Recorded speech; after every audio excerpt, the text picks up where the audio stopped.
दोस्तों, लोकतांत्रिक देशों में चुनाव के समय घोषणा पत्र जारी करने का चलन रहा है। सन 1952 से 1967 तक भारत में हुए आम चुनाव में राजनीतिक दलों के घोषणा पत्रों में मुख्य रूप से नीति परिवर्तन के संदेश और वायदे ज्यादा होते थे। अब चुनावी घोषणा पत्र वोट खरीदने की रेवड़ी बन गए हैं। इस विषय पर देश के समाजवादी चिंतक रघु ठाकुर के विचार क्या हैं? सुनिए इस वीडियो में। दोस्तों, अगर आप मुस्कान जी के स्टडी पॉइंट चैनल पर नए हैं तो चैनल को सब्सक्राइब करें और बेल आइकन का बटन दबाएं ताकि हमारे ज्ञानवर्धक वीडियो आप तक सीधे पहुंचते रहें।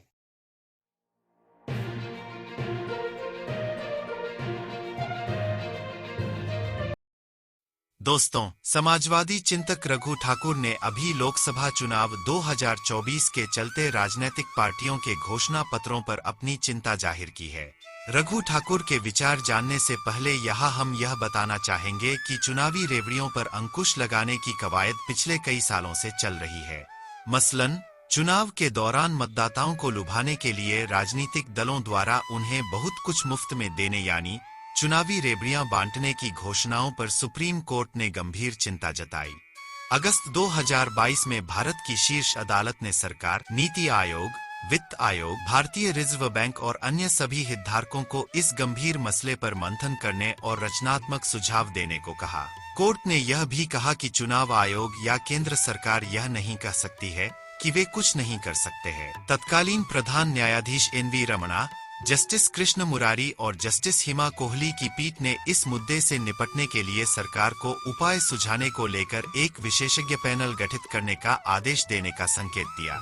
चुनाव में राजनीतिक दल मुफ्त की योजनाओं, बिजली, पानी आदि के वादे करते हैं। इनसे सरकार बनने के बाद राज्य की अर्थव्यवस्था को इनसे नुकसान पहुंचता है। इस पर सुप्रीम कोर्ट ने चिंता जताई।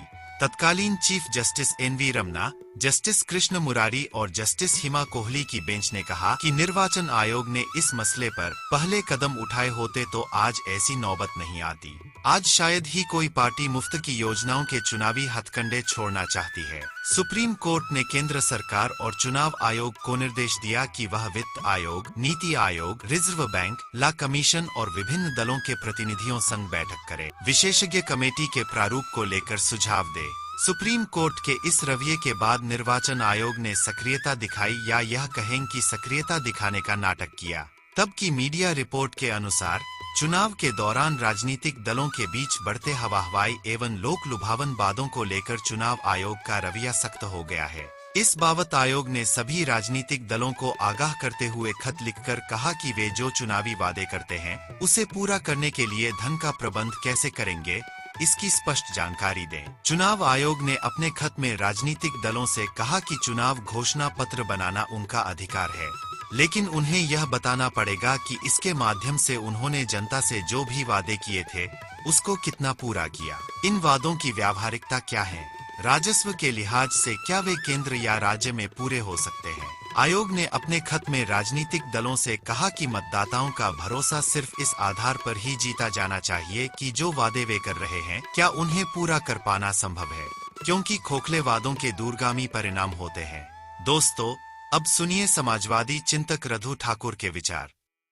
समाजवादी नेता रघु ठाकुर कहते हैं कि नीति परिवर्तन के बजाय वोट खरीदने के मंत्र बन रहे हैं चुनावी घोषणा पत्र। रघु ठाकुर बताते हैं कि लोकतांत्रिक देशों में चुनाव के समय घोषणा पत्र जारी करने का चलन रहा है। दरअसल घोषणा पत्र का चलन संबंधित पार्टी के द्वारा आने वाले समय में कौन से काम को हाथ में लेंगे और क्या होना चाहिए, इसका एक विवरण या 5 वर्षीय कार्यक्रम जैसा होता है। परंतु पिछले कुछ दशकों से यह अनुभव हो रहा है कि राजनीतिक दल, विशेष रूप से जो सत्ताधारी हैं या सत्ता के नजदीक हैं, वह घोषणाएं तो बहुत करते हैं परंतु उसके ऊपर अमल नहीं करते। घोषणा पत्रों के स्वरूप भी अब बदल रहे हैं। 1952 से लेकर 1967 तक के दलों के चुनाव घोषणा पत्रों को देखें तो उनमें मुख्य रूप से नीति परिवर्तन के संदेश और वायदे ज्यादा होते थे। परंतु अब घोषणा पत्र नीति परिवर्तन के बजाय वोट खरीदने के मंत्र बन रहे हैं और घोषणा पत्र में राहत की बातों की चर्चा ही मुख्य होती है कि अगर सरकार बनती है तो कौन कौन सी रियायत मतदाताओं को देंगे। समाजवादी नेता रघु ठाकुर कहते हैं कि मैं रियायतों के खिलाफ नहीं हूँ, परंतु रियायतें स्थानीय नहीं होनी चाहिए, वरना वह लोकतांत्रिक विफलता में बदल सकती हैं।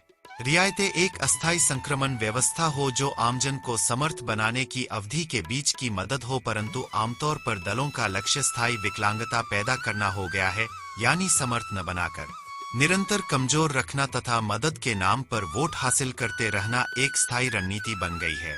रघु ठाकुर कहते हैं कि इस 2024 के लोकसभा चुनाव का जो घोषणा पत्र कांग्रेस ने जारी किया है, उसमें यह कहा है कि गरीब महिलाओं को हर साल 1 लाख रुपए देंगे। भारतीय जनता पार्टी भी इसके पहले चुनाव में लगभग ऐसी ही अन्य घोषणाएं करती रही। उत्तर प्रदेश के पिछले विधानसभा चुनाव में भारतीय जनता पार्टी ने 50,000 रुपए तक के किसानों के कर्ज माफ करने का ऐलान किया था और इस आधार पर उन्हें वोट भी मिला। बाद में छत्तीसगढ़ के विधानसभा चुनाव में कांग्रेस पार्टी ने भी किसानों के कर्ज माफी का ऐलान किया और उन्हें भी किसानों का समर्थन मिला।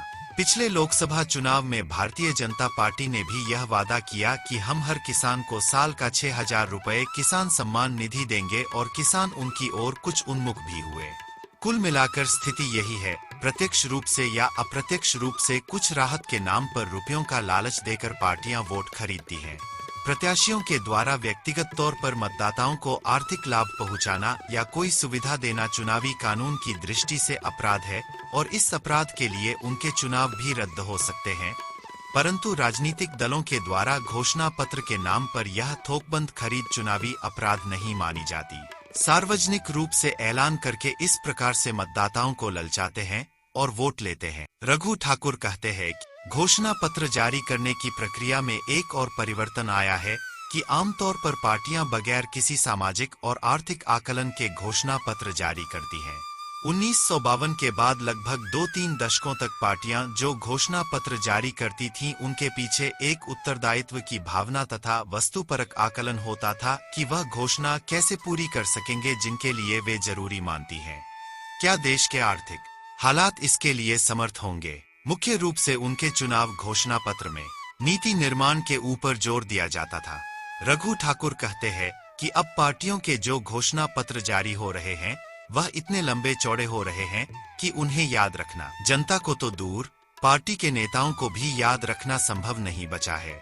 500,000 वायदे और अलग अलग क्षेत्रों के वायदे वाले इन चुनाव घोषणा पत्रों में 100 पेज तक होते हैं। इन चुनाव घोषणा पत्र को ना तो पार्टी वाले और ना मतदाता पढ़ते हैं। कोई विशिष्ट मुद्दे पर या किसी विशिष्ट राहत की घोषणा पर देश में चर्चा हो जाती है, परंतु उसका कोई महत्व नहीं होता। अभी जो चुनाव घोषणा पत्र जारी हुए हैं, इनमें उत्तर प्रदेश की समाजवादी पार्टी ने भी घोषणा की है कि छोटे किसानों को प्रति माह प्रति किसान 5,000 रुपए की सहायता दी जाएगी। यह 2.5 एकड़ से कम भूमि वाले किसानों को दी जाएगी। रघु ठाकुर कहते हैं कि मैं नहीं जानता कि उन्होंने इसका कोई आंकड़ा निकाला है, क्योंकि अगर आंकड़ा निकाला होता तो वह उनकी संख्या भी जारी करते। इसी प्रकार हर मजदूर को 5,000 रुपये प्रतिमाह पेंशन देने का वादा किया है। भाइयों और बहनों, अगर आप सामान्य ज्ञान स्टडी पॉइंट के इस चैनल पर नए हैं तो इस चैनल को सब्सक्राइब कर लें और बेल आइकन को दबा दें ताकि ज्ञानवर्धक और रुचिकर वीडियो आप तक पहुंच सके। धन्यवाद।